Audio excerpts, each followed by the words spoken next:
From Lagos, Nigeria, this is News Central, and I am Adeshawa Josh. Our top stories tonight.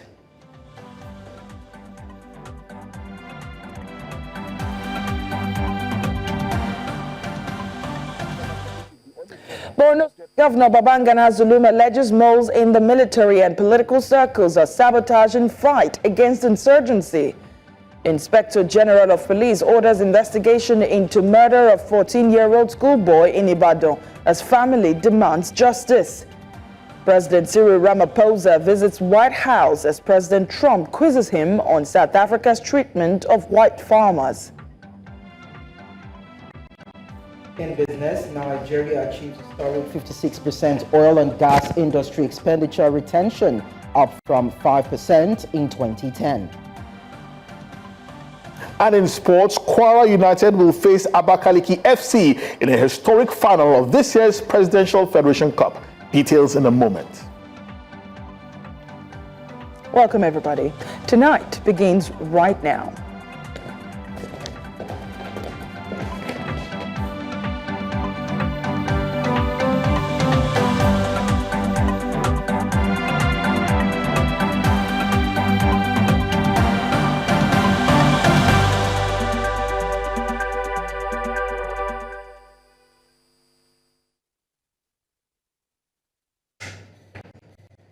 We begin tonight with News Central's exclusive interview with Governor Babangana Zulum of Borno State, who alleged that some Nigerian politicians and members of the armed forces act as informants and collaborators for Boko Haram insurgents. Zulum was speaking on Wednesday during an exclusive interview on News Central's breakfast show, Breakfast Central, where he vowed that the state would strengthen its intelligence network and deal with saboteurs ruthlessly. Governor Zulum also expressed concern over the increasing sophistication of terrorist operations in the region, warning that without modern tools and technology, the military may be outmatched. Insurgency will never be ended by kinetic measures alone. We must ensure that the non-kinetic measures are also properly put in place. What I mean by non-kinetic measures are social, political, and economic dimensions of the crisis. Our ongoing non-kinetic measures have yielded positive results with the support of the Nigerian military. So yes, I believe among the 600,000 or more that have repented, I cannot rule out the possibility of few of them going back to the bush. And I want to also inform you that we have informants and collaborators within the Nigerian armed forces, within the politicians and within the communities. What we shall do is to strengthen our intelligence and to deal with them ruthlessly. But the non-kinetic measures have yielded positive results, and some of them are supporting us in fighting back the insurgents. So this is very important thing that we have to commend, and I want to commend the Nigerian armed forces for the support that they have been rendering to our non-kinetic measures.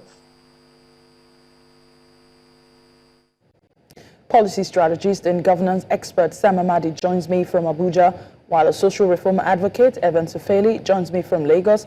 Thank you, gentlemen, for joining us on the news tonight. I'll start with you, Sam Amadi. This isn't the first time Governor Zulum has called out suspected saboteurs of his government's fight against Boko Haram.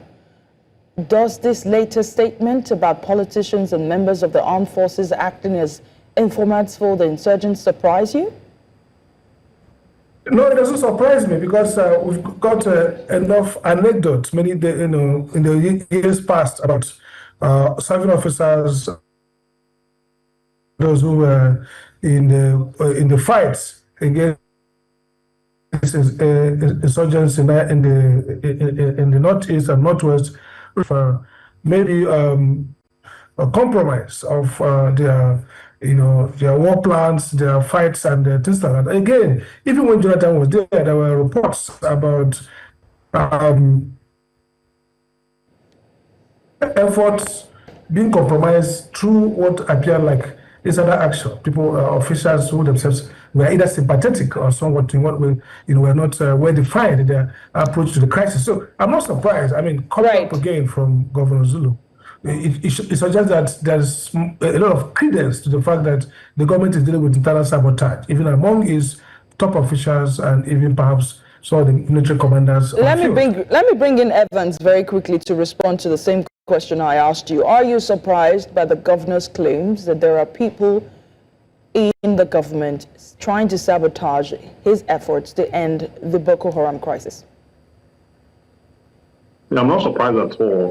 When a governor speaks, you better listen because they are exposed to very deep information that an ordinary person might not have access to. They have access to this information. And he knows exactly what he's saying. Just some days ago, I saw on the internet where one of the soldiers was caught with ammunition that he has smuggled for the insurgents. He confessed to the offense. Okay, and we have politicians who are also doing this to score political cards and to gag different kind of interests at the expense of the Nigerian state. As we speak, no one is watching outside the Nigerian state, and that is quite very unfortunate that the country that made us who we are will find very dubious people in our midst who are aiding and abating crime and criminality, joining forces with evil to wrought incalculable damage in our society. It's quite very disconcerting, to say the least. And the government must not just stop at talking, at telling us that there are people. There are people. We have to go after them. The sponsors of Boko Haram that they said they are going to prosecute, they were all named. How far has that case gone? Who have been prosecuted so far? Where is the level? At what level is this case? Are we serious about this? If we are serious, the government would by now would have at least gotten some level of conviction. But you don't see prosecution going on. So how are you going to end it when you allow the sponsors to work freely? Right. And at the end of the day, the whole thing is really, really bad. Let me bring in Sam here. I do hope that your sound is a lot better because earlier it was a bit wobbly. So if it is better, okay. Yeah, I think so. Maybe my question then would be, would it make any difference if Governor Zulum reveals the names of the suspected politicians and members of the armed forces? After all, he's not new to this. In 2021, he called out the UN for allegedly diverting funds. So I don't think he's afraid to name names. It's just, what difference will it make if it does it? Well, if it doesn't, those persons are undercover and will know, and it shows level of impunity. Look, the crisis we are facing is the crisis of statehood. The Nigerian state is both inefficient and not autonomous. In political science discourse, talk about inefficient states, meaning a state that cannot exert its authority, its monopoly of violence, either against no-state actors or criminal elements. So the Nigerian state is weak. Again, autonomous state means that the state is not hijacked by sectarian, religious, or ethnic interests. So what we are seeing in this war against insurgency is that some degree of incoherence. Nigerian state is a victim, almost a captive of religious and ethnic interests. And what that means is that some of the persons who ought to be named and shamed might be persons who persons who enjoy a very high level of religious exceptionalism, ethnic respect and dignity. And so the notion of naming and shaming, kind of will stop short of doing that. We saw with those who are alleged to have been involved in terror financing, no prosecution. So my sense is, look, Governor Zulu knows the people should be named, but perhaps he won't name them because, it will be demystifying and bringing to the reality the fact that this war is commingled with religious fanaticism, radicalism, ethnic chauvinism, such that we are not winning the war because the Nigerian state is not coherent and clear. And when I talk about Nigerian state, it means that we have very poor vetting. Look at the way we stack the federal government. Do we vet people's background? During this, at the beginning of this crisis under Jonathan, there were persons who were alleged to have been implicated in one kind of thing or another. Those high offices. No effort was made to investigate, have a report and say, well, this is not true or it's true. So we really got, kind of tied up that we don't have the capacity, the independence, the neutrality of the state to fiercely execute the will and the sovereignty of the Nigerian state. So the Nigerian state is weak because it doesn't know whether it's a secular state, religious state, whether it's a national state or ethnic state. So all this numbo jumbo, kind of impede the exercise of the clarity required in this war. So naming will help, but I guess they won't do that. Evans, Governor Zulum said, and I quote, "We should not politicize insecurity. The president," speaking of President Bola Ahmed Tinubu, "needs to listen to the people who can tell him the right thing. The president should listen to the army." End of quote. Do you sense a rift between the presidency and the Borno state government over this issue? No, I don't sense any rift. What the governor is saying is that the president should actually listen to the army and the people. Because the reason he's saying this is because I know what he's saying. The National Security Advisor has been telling us that everything is under control. And that's a big lie. Nothing is under any control in this country in terms of insecurity. So what the National Security Advisor is saying, everything is under control. It's being managed properly. It's a lie. Nothing is under control. And Zulum is trying to tell the president to listen to the soldiers and not the National Security Advisor. That's exactly what he's saying. And does that mean that the president is not listening to the governor? Do you get a sense of that? Like the governor's been saying, President, let's do it this way. And perhaps it's like, oh, let the NSA handle it because, that's his portfolio. Yeah. Do you sense that sort of thing? The NSA have shown that they have no capacity or tact to handle what is going on. They have not given credible intelligence or intercepted any kind of attack. Every attack has been successful. The Bronu, the barracks, everywhere, when they ambush the soldiers, when they kill them, move things around, move ammunition around the country, do all the attacks, the NSA is not aware of anything that's going on. So the governor is telling the president the truth, to think deeper and listen to the people directly, or the soldiers and the governor himself, because to tell us that everything is under control, we're having successful attacks here and there, is to say that the NSA does not really have a grip of the situation. And we must say the truth, because sometimes we are afraid to say the truth. The NSA is not doing anything credible. The strategy they are deploying, the intelligence, they don't have it. They don't have it. So the president should listen to the soldiers directly and equip them the more, give them the right kind of moral incentive and the equipment they need to win this war. This is a war that they can actually take care of. And the earlier we do this, the better. Sam, let me bring you in here. How do you respond to the question I asked him? And it's basically the governor is saying or insinuating that, listen, you're not listening to the right people. Listen to the guys on the ground. What do you make of that? I think I agree with. Yeah, I think there's a sense of frustration in the governor's statement. I mean, maybe it wasn't so much rift, but look, the governor is saying, look, Mr. President, we're not winning this war, like my colleague said. And the reason we're not winning this war is that you're not getting the right intelligence. And I agree that, the NSA himself, who is not really a man who has a pedigree in intelligence in that sense, apart from law enforcement, is trying to prove that he's doing well. A lot of communication, a lot of social media influencing going on, but not real traction in terms of, like I said, intercept intelligence and overcoming, degrading in significant sense the capacity of these criminals and bandits and terrorists to attack. So what Governor Zulum is saying is basically, there's a tone here that says, I'm tired.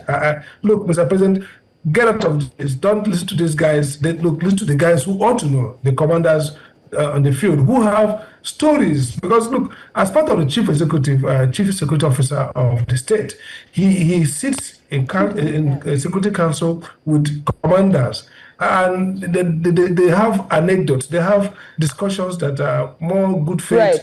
open and he will get into confidence. So he has intelligence to say, we're not doing well. We have a crisis.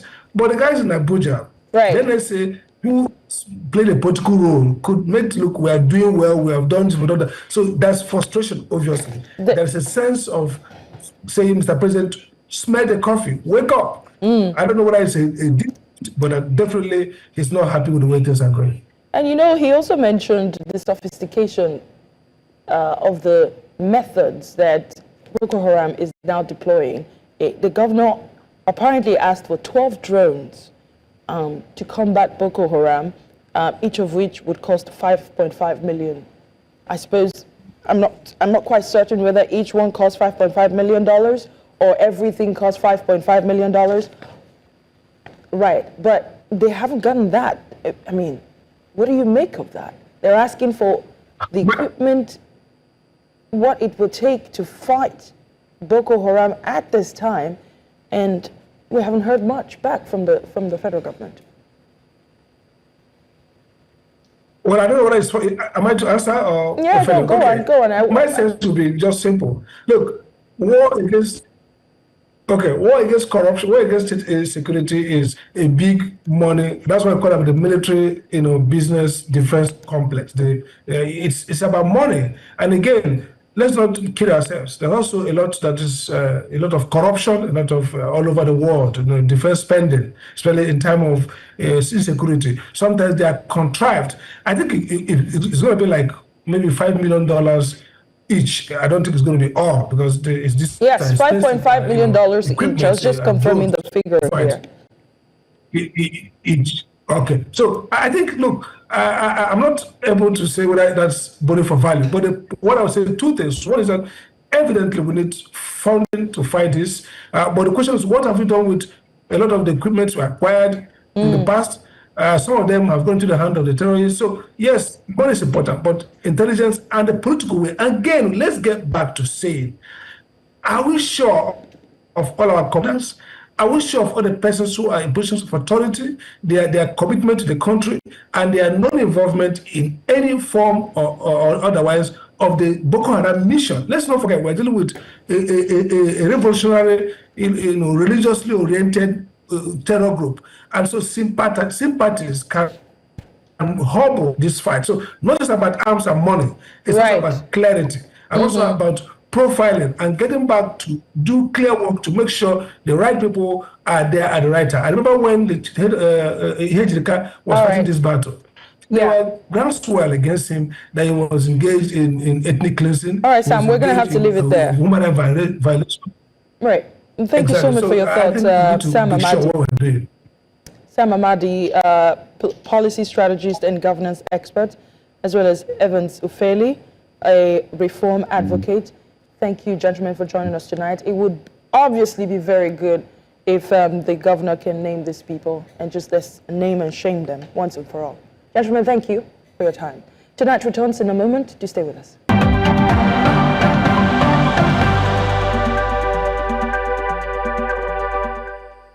Welcome back. You're watching Tonight on News Central. I'm Adeshawa Josh. A reminder of our top stories.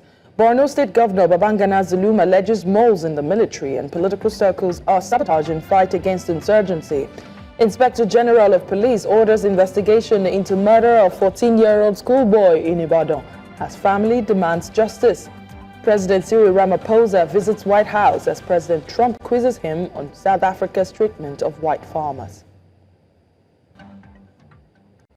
The Inspector General of Police, Kayode Egbetokun, has ordered an investigation into the killing of a 14-year-old boy, Kehinde Alade, in Oyo State.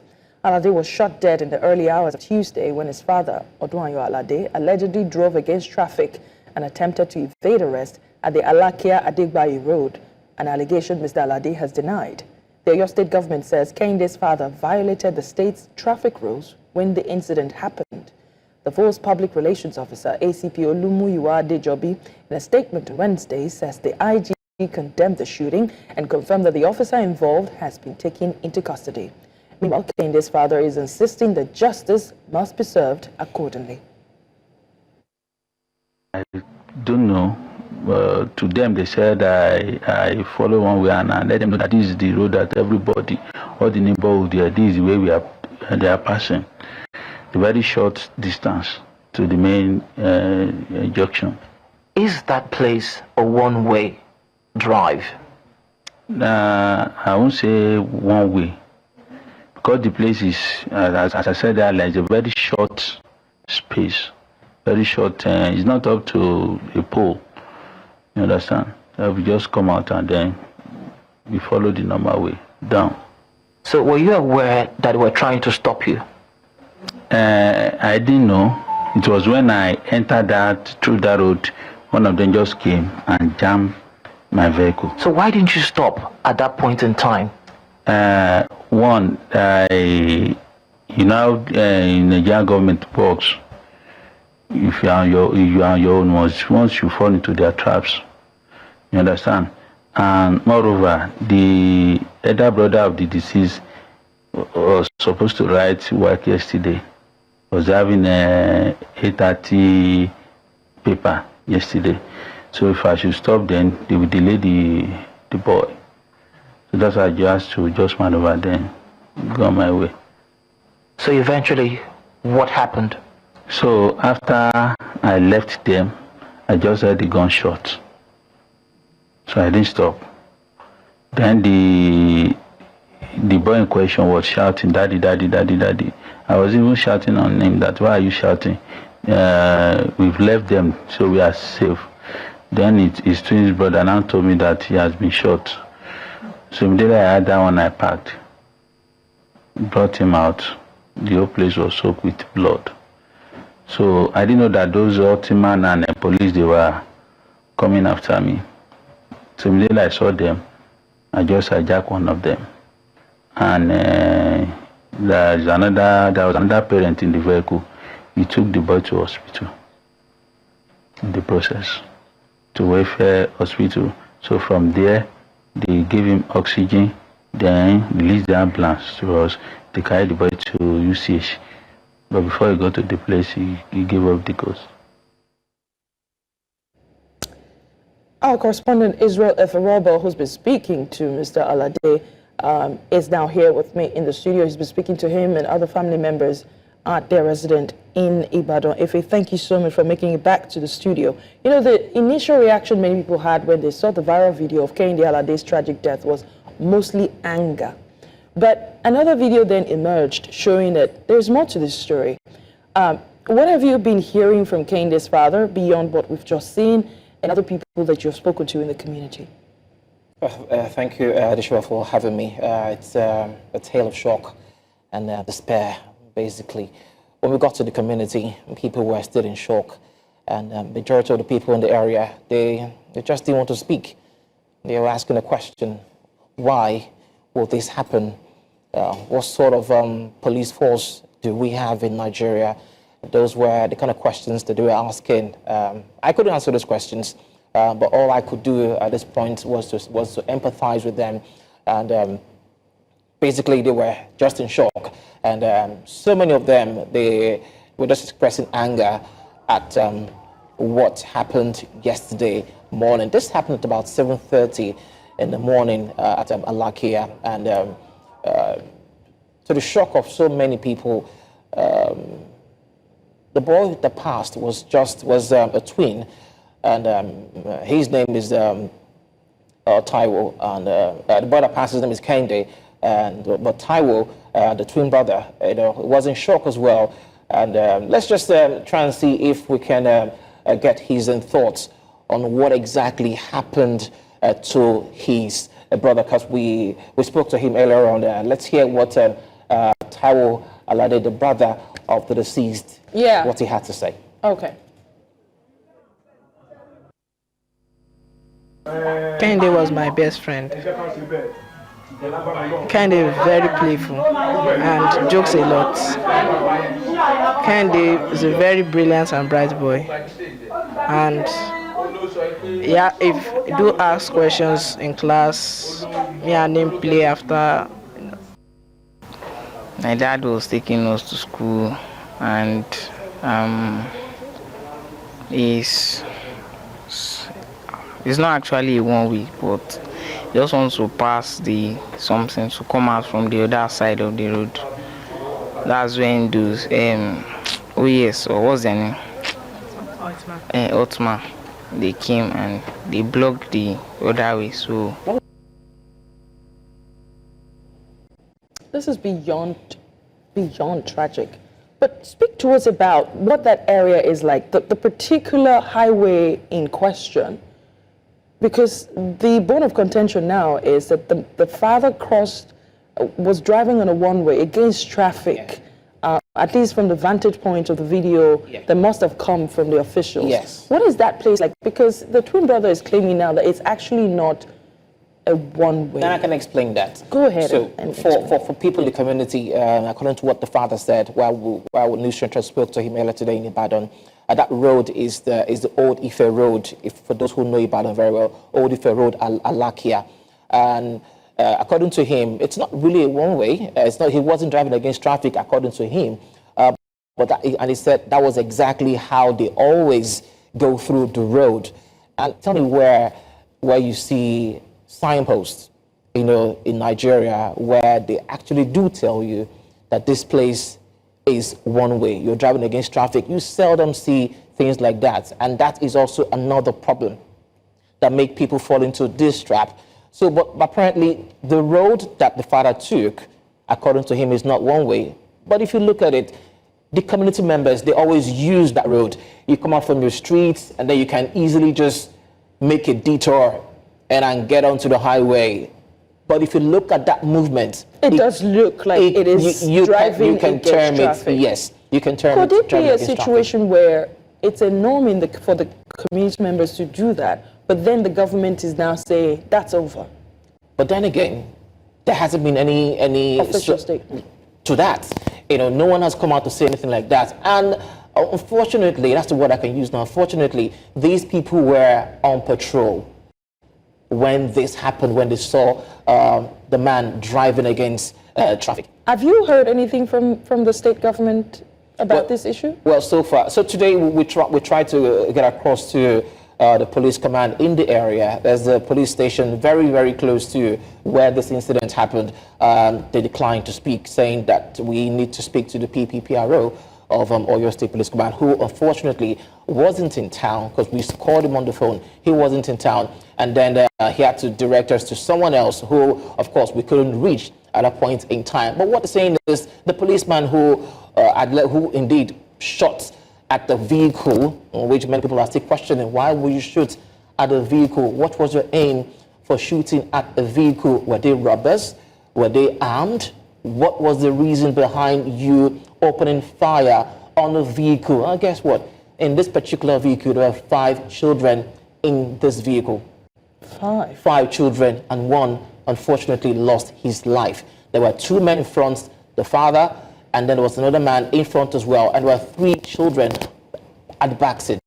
And this bullet penetrated and killed one of the children. So the police, for the police, the thing to us, that the policeman who shot at the boy has been taken into custody and investigations are ongoing. But that's the much that we can say from the side of the government and the police for now. But indeed, the outrage is overwhelming. Yeah. That's a life that has been lost, and he was actually going to write an exam. Right. He wanted to be a lawyer, by the way. Honestly, he wanted to be a lawyer, and now that dream has been cut short. Right. So what kind of justice do you sense the Alade family wants from both the government and, in this case, and perhaps even the police, because they're saying that they want justice served accordingly? What did you get a sense of the kind of justice they're looking for? Well, it's a good thing to know that the IGP, Kardec Betokun, has ordered an investigation into the matter.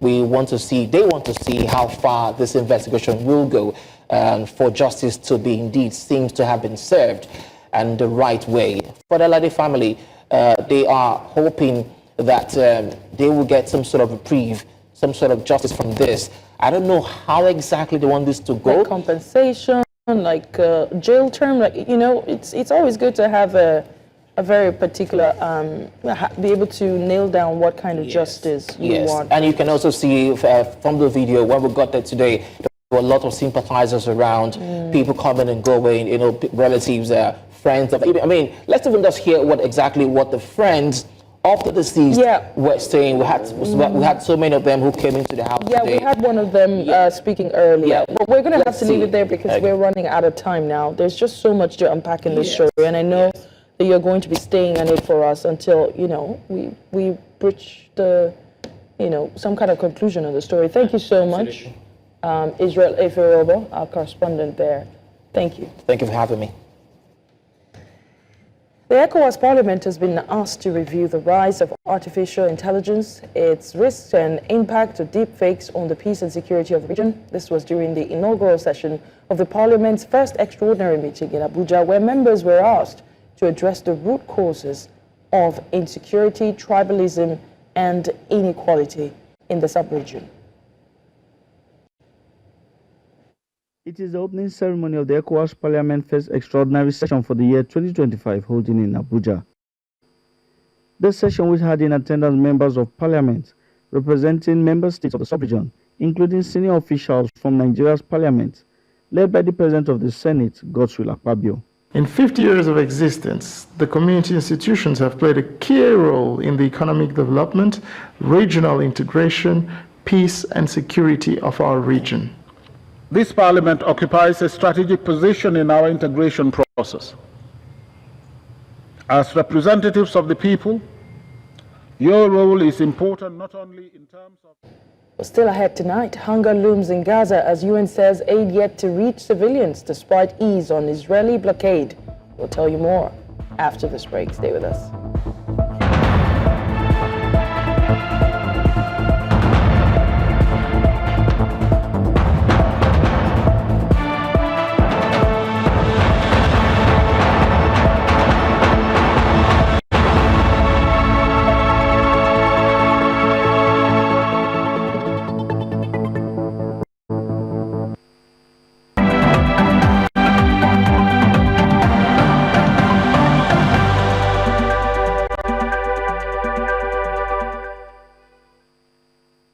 Welcome back. An Oval Office meeting between U.S. President Donald Trump and South African President Cyril Ramaphosa took an unexpected turn on Wednesday after Trump presented a controversial video alleging genocide against white South African farmers. The diplomatic atmosphere shifted when President Trump directed aides to play the video on a large screen in front of both leaders and members of the media. The footage reportedly featured individuals claiming that white farmers in South Africa are being targeted and forced to flee the country. President Ramaphosa, visibly caught off guard, struggled to respond during this encounter. His administration has consistently rejected the narrative, calling it unfounded and dangerous. I'm now being joined by policy analyst Today Obaze from Los Angeles, California. Thank you so much for joining us tonight. Thank you. On a scale of 1 to 10, how would you rate Ramaphosa's handling of Trump's press conference, alleging persecution of white farmers? It was a diplomatic statement. I wouldn't have been that gentle with Trump. I was very proud of him, but I think he could have stood up a little bit more because sometimes you have to fight fire with fire. That was a very unfounded accusation, and I think Ramaphosa could have been, since he didn't do it so diplomatically, I think Ramaphosa didn't have to be that diplomatic with him. But you can tell that clearly Ramaphosa wasn't there to pick a fight with Trump. If anything, Ramaphosa appears to be in the White House to smother relations. Do you think? I think, yes, Ramaphosa had other agenda he needed to appeal to Trump about. I'm losing you there. If you can hear me, I can't hear you, but I would like my technical guys to quickly have a look at your sound. I think there is a little bit of a problem with your sound. Let's get it fixed, and then we will come right back to you. The United Nations says no humanitarian aid has yet been distributed inside Gaza, despite aid trucks being allowed to cross the border for the first time in 11 weeks. According to Israeli authorities, 93 trucks carrying vital supplies, including flour, baby formula, medical equipment and drugs, entered Gaza through the Kerem Shalom crossing on Tuesday. But the UN says none of that aid has reached civilians. Spokesperson Stephanie Giray revealed that a UN team waited for hours to be granted access, but the supplies could not be moved to UN warehouses for distribution. Meanwhile, the World Food Programme warns that Gazans are becoming desperate as delays in permission slow aid delivery. Let's take a break now. When we come back, we take a look at stories making the rounds in the world of business, sports, and entertainment. Do stay with us.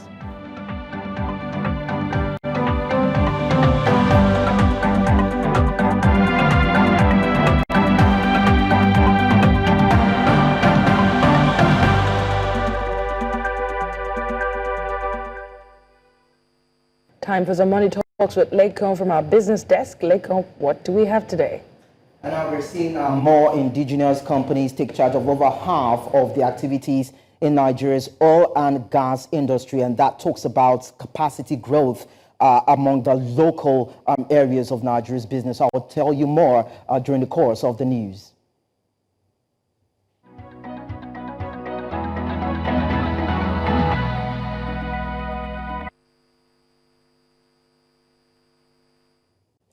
Felix Obe, Executive Secretary of the Nigerian Content Development and Monitoring Board, announced that Nigeria now retains 56% of its oil and gas industry expenditure, a significant increase from 5% in 2010. Speaking at a local content event in Yenagua, Obe attributed this achievement to the implementation of the Nigerian Oil and Gas Industry Content Development Act 2010, which marks the 15th anniversary. He emphasized the importance of local innovation and urged international oil companies to prioritize Nigerian firms in upcoming projects. Cameroon's finance minister has been authorized to raise up to 200 billion CFA francs, approximately $348 million, from international markets to support government cash flows for fiscal year 2025. Kelly Moa Kingsley, head of finance operations at the Ministry of Finance, indicated that the government is likely to pursue syndicated loans due to urgent liquidity needs, which offer quicker structuring and flexible drawdown options. Other potential funding sources, including it actually includes concessional loans and treasury bonds.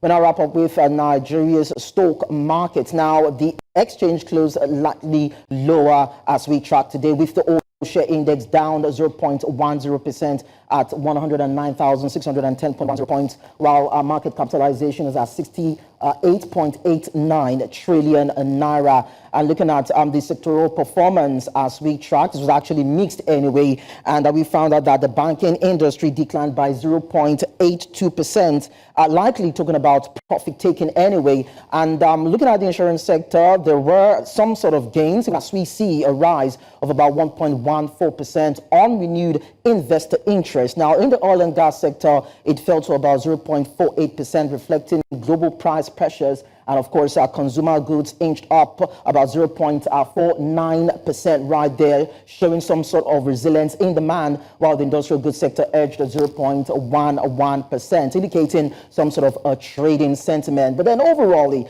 now market activity was cautious but balanced across the key sectors. And that's all on business news. I am Lekon Onabanjo.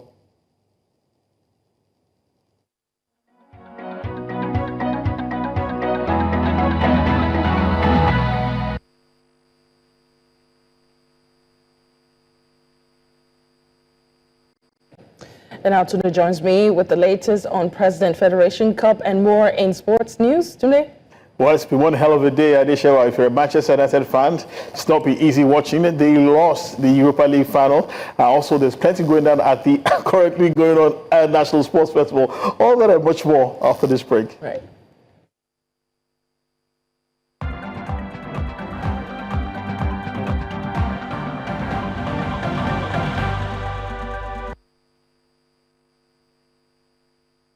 Hello and welcome to sports. Nigeria Premier Football League side Kwara United will face dark horses Abakaliki FC in the final of this year's President Federation Cup. Kwara United defeated six-time winners Rangers International 1-0 at the Mobolaji Johnson Arena in Lagos. Wasiu Alalade scored the only goal in the 49th minute, and elsewhere at the Buari Township Stadium in the Federal Capital Territory, NNL side Abakaliki FC upset MPFL side Ikorodu City to reach their first ever final. Regulation time finished goalless, and Abakaliki held their nerve in the ensuing shootout to win 5-4 on penalties. The winner of the President Federation Cup will represent Nigeria in next season's CAF Confederations Cup. It will be the first time both teams would reach the final of the competition. The Nigeria Football Federation has not announced a venue for the final yet. To the National Sports Festival now, and Team Sokoto on Wednesday delivered one of the surprises of the handball event at the ongoing festival in Ogun State, edging out Edo State 22-20 in a tightly contested encounter on day 3 of the women's category at the Alake Sports Center. In other matches, Lagos proved far too strong for Bauchi, cruising to a dominant 33-13 victory. Meanwhile, fans were treated to a nail-biting thriller between Oyo State and Delta State, with Oyo narrowly edging the encounter 35-34. The game, which was decided in the final minute, saw Oyo overturn a 13-14 halftime deficit. Host Ogun also had something to cheer about as they overpowered Plateau State 35-25. Backed by home support, Ogun established an 18-12 lead at the break and never looked back, closing out the match with confidence. And at the end of day 4, Team Bayelsa lead the standings with 16 gold, 6 silver and 5 bronze medals, while Team Delta are second with 10 gold, 5 silver and 6 bronze medals as well. And Team Oshu are in third place with 6 gold, 5 silver medals and 6 bronze medals. To table tennis now, the long-standing rivalry between Nigeria's Quadri Aruna and Hugo Calderon of Brazil will be reignited at the 2025 ITTF World Championships in Doha. The two stars are set to clash in the 4th round of the men's singles on Thursday, the 22nd of May, at the Lusail Arena. Aruna and Calderano are widely regarded as modern icons of the table tennis in their respective regions. Both made history as the first players from Africa and South America to reach the quarterfinals of the Olympic Games at Rio 2016, and each has claimed multiple continental titles and broken into the world's top 10 rankings. Calderano is currently enjoying the best form of his career, recently capturing the 2025 ITTF World Cup title in Macau, defeating world number 1 Li Xingdong and world number 2 Wang Qingkun of China, becoming the first South American to win the prestigious trophy. Speaking ahead of the match, Calderon praised his Nigerian rival.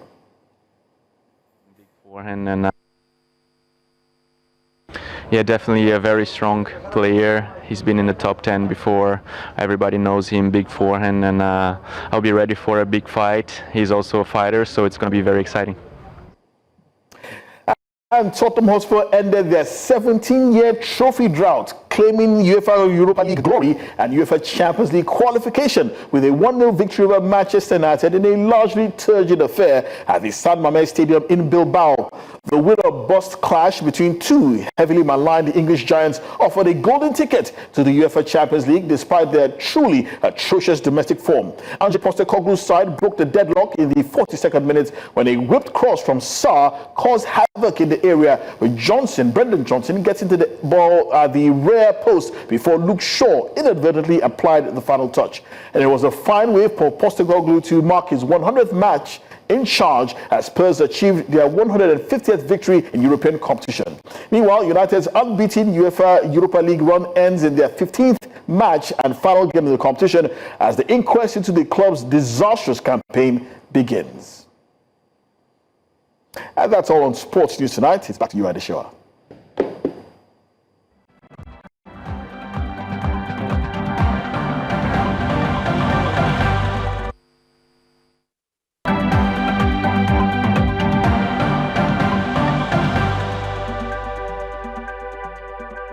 Welcome back.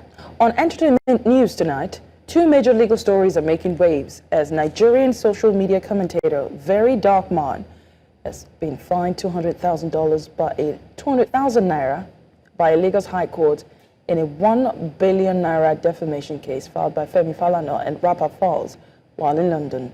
US singer Chris Brown was granted bail with a £5 million security fee by Southwark Crown Court. Details shortly.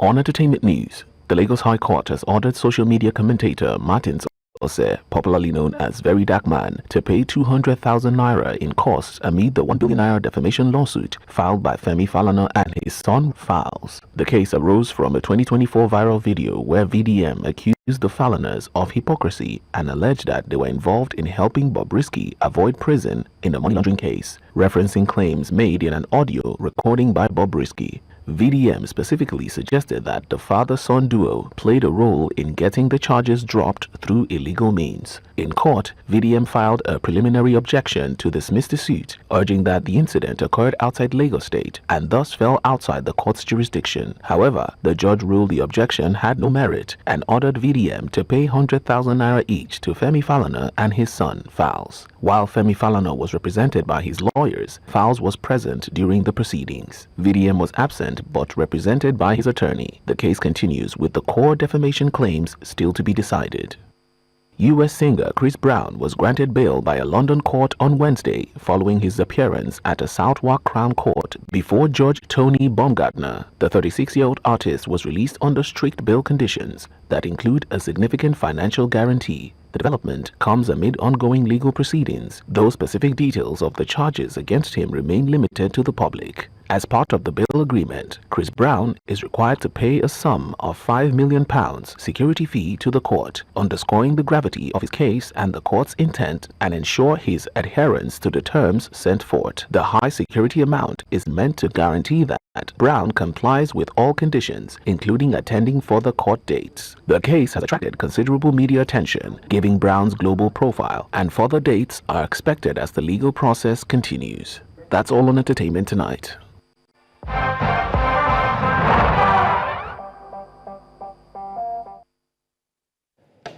Before we go tonight, here's a reminder of one of our top stories. The Inspector General of Police, Kayode Egbetokun, has ordered an investigation into the killing of a 14-year-old boy, Kehinde Alade, in Oyo State. Alade was shot dead in the early hours of Tuesday. As Kehinde was shot dead when his father, Odunayo Alade, allegedly drove against traffic and attempted to evade arrest at the Alakia Adegbayi Road, an allegation Mr. Alade has denied. News Central was at the deceased family house where we engaged members.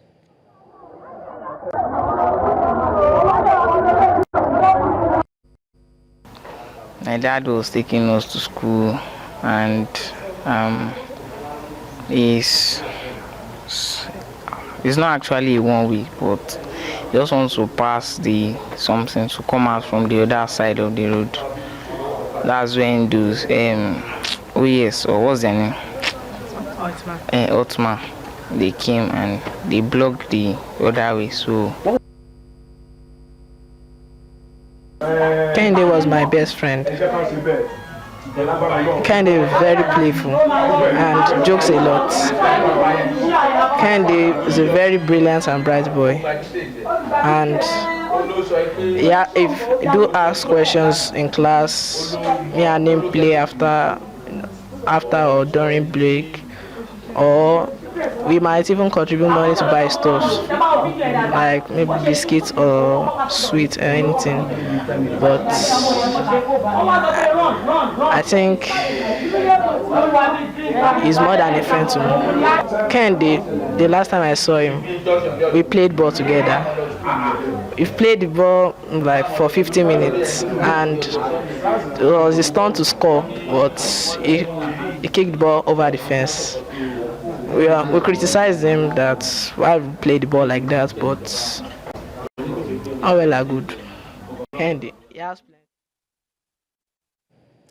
May Kehinde's soul rest in peace and may justice be served. That's the news tonight. Please send your eyewitness report to the WhatsApp number coming up on your screen. Follow us on all social media platforms. We are at News Central TV. You can watch News Central live on DSTV channel 422, GoTV channel 23, Start Times channel 274, AVO TV, and on YouTube. We would like to thank you for watching.